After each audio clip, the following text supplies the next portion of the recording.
Salam damai sejahtera bagi kita semua. Bacaan pertama dari Wahyu bab 11 ayat 19a, dilanjutkan bab 12 ayat 1, dilanjutkan ayat 3 sampai 6a, dilanjutkan ayat 10ab. Maka terbukalah bait suci Allah yang di sorga, dan kelihatanlah tabut perjanjiannya di dalam bait suci itu, dan terjadilah kilat dan deru guruh dan gempa bumi dan hujan es lebat. Maka tampaklah suatu tanda besar di langit, seorang perempuan berselubungkan matahari, dengan bulan di bawah kakinya, dan sebuah mahkota dari 12 bintang di atas kepalanya. Maka tampaklah suatu tanda yang lain di langit, dan lihatlah, seekor naga merah padam yang besar, berkepala 7 dan bertanduk 10, dan di atas kepalanya ada 7 mahkota. Dan ekornya menyeret sepertiga dari bintang-bintang di langit, dan melemparkannya ke atas bumi. Dan naga itu berdiri di hadapan perempuan yang hendak melahirkan itu, untuk menelan anaknya, segera sesudah perempuan itu melahirkannya. Maka ia melahirkan seorang anak laki-laki, yang akan menggembalakan semua bangsa dengan gada besi. Tiba-tiba anaknya itu dirampas dan dibawa lari kepada Allah, dan ke tahtanya. Perempuan itu lari ke padang gurun, di mana telah disediakan suatu tempat baginya oleh Allah, supaya ia dipelihara di situ 1260 hari lamanya. Dan aku mendengar suara yang nyaring di sorga berkata, sekarang telah tiba keselamatan dan kuasa, dan pemerintahan Allah kita, dan kekuasaan Dia yang diurapinya, karena telah dilemparkan ke bawah pendakwa saudara-saudara kita, yang mendakwa mereka siang dan malam di hadapan Allah kita. Demikianlah sabda Tuhan. Syukur kepada Allah. Bacaan kedua, 1 Korintus, bab 15, ayat 20-26. Tetapi yang benar ialah, bahwa Kristus telah dibangkitkan dari antara orang mati, sebagai yang sulung dari orang-orang yang telah meninggal. Sebab sama seperti maut datang karena satu orang manusia, demikian juga kebangkitan orang mati datang karena satu orang manusia. Karena sama seperti semua orang mati dalam persekutuan dengan Adam, demikian pula semua orang akan dihidupkan kembali dalam persekutuan dengan Kristus.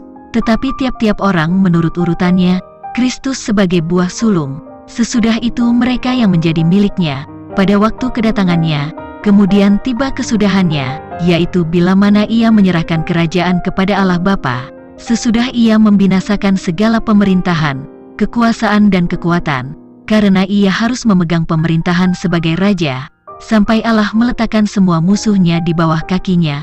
Musuh yang terakhir, yang dibinasakan ialah maut. Demikianlah sabda Tuhan. Syukur kepada Allah.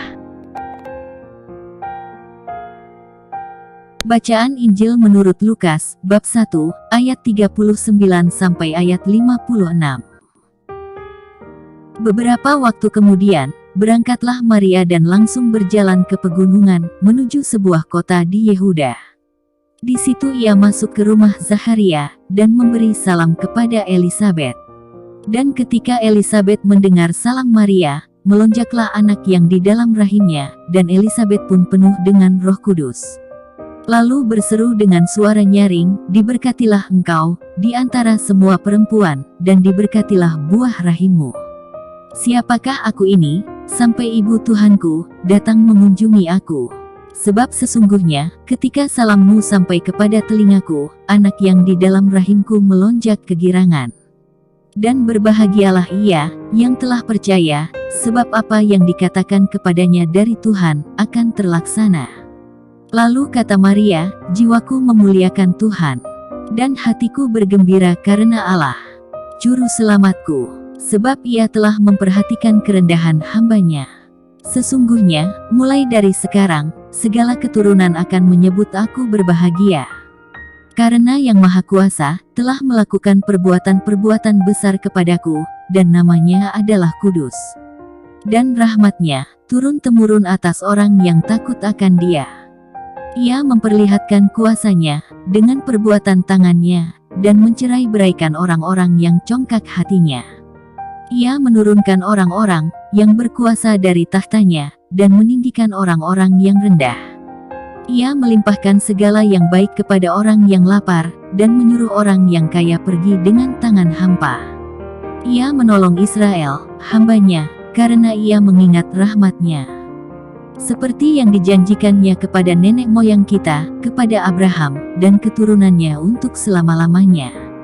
Dan Maria tinggal kira-kira 3 bulan lamanya bersama dengan Elisabet, lalu pulang kembali ke rumahnya. Demikianlah Injil Tuhan, terpujilah Kristus. Mazmur bab 45, ayat 10 BC, ayat 11, ayat 12 AB. Dengarlah, hai putri, lihatlah, dan sendengkanlah telingamu, lupakanlah bangsamu dan seisi rumah ayahmu, biarlah raja menjadi gairah, karena keelokanmu, sebab dialah Tuanmu, sujudlah kepadanya. Putri Tirus datang dengan pemberian-pemberian, orang-orang kaya di antara rakyat akan mengambil muka kepadamu. Demikianlah bacaan untuk hari ini. Tuhan Yesus memberkati. Amin.